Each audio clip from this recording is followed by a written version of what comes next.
नमस्कार दोस्तों, कनक जीवन चैनल में आपका स्वागत है। आज बकरीद है, ईद उल अजहा। इसी पर हम मुसलमान भाइयों के लिए ईद की पवित्र कहानी लेकर आए हैं कि आखिर ईद उल अजहा है क्या।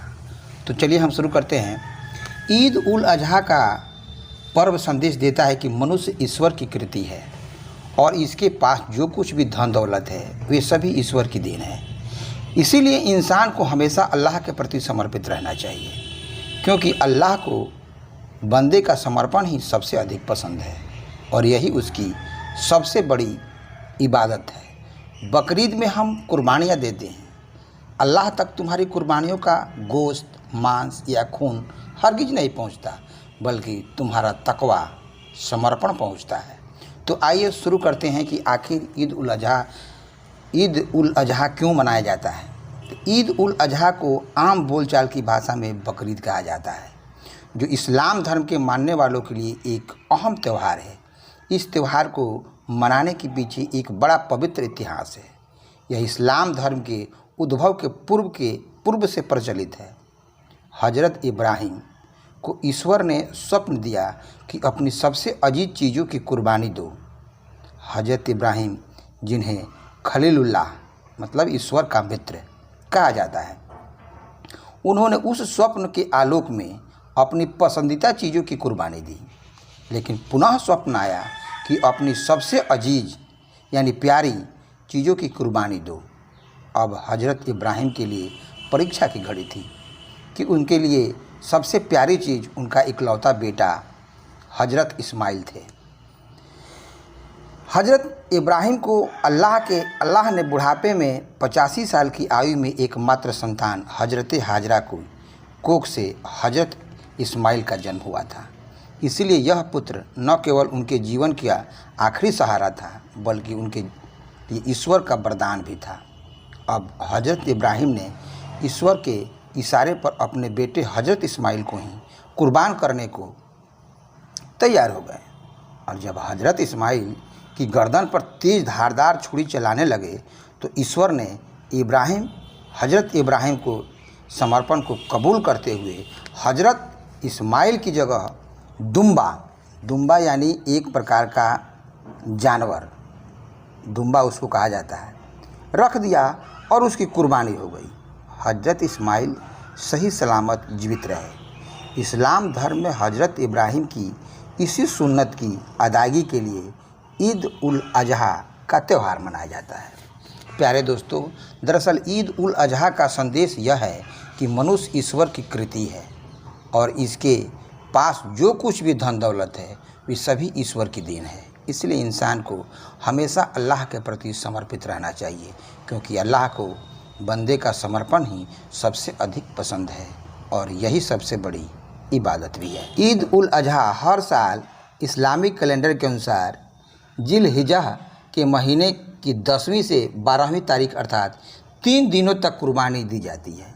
लेकिन ईद उल अजहा की नमाज मात्र एक दिन 10वीं जिल-हिज्जा को ही पूरी की जाती है और उसी दिन पूरी दुनिया के इस्लाम धर्मावलंबी मक्का में अपना हज अदा करते हैं। कुर्बानी के जानवर के लिए भी इस्लाम धर्म ने कई शर्तें रखी हैं। जानवर हलाल, चौपाया हो यानी 4 पैरों वाला हो, बीमार न हो, अपंग न हो और देखने में भी सेहतमंद और दुरुस्त हो।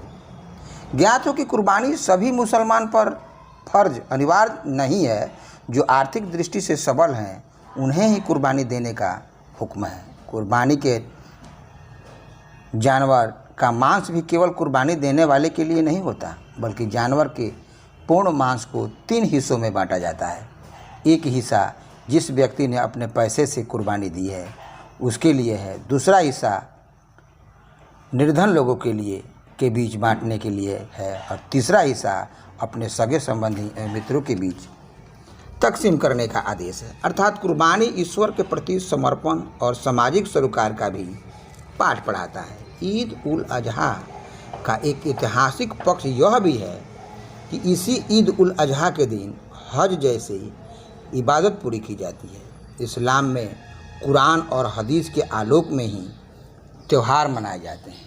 इस्लाम धर्मावलंबी का आचरण यानी इबादत भी अल्लाह के फरमान कुरान और हदीस की रोशनी में ही पूर्ण समझा जाता है। हजरत इब्राहिम के सुन्नत की अदायगी हर इस्लाम धर्म अवलंबियों के लिए अनिवार्य है।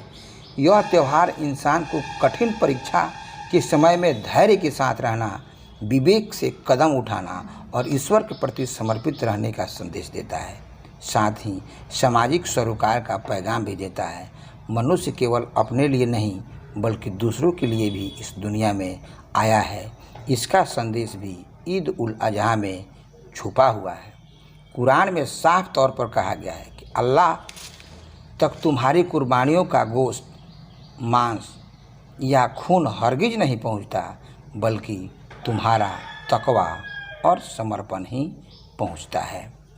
तो प्यारे दोस्तों, ईद उल अजहा अर्थात कुर्बानी एक मेल मिलाप का पर्व है, एक समर्पण का पर्व है कि आप भगवान के प्रति, अल्लाह के प्रति, ईश्वर के प्रति कितने समर्पित हैं।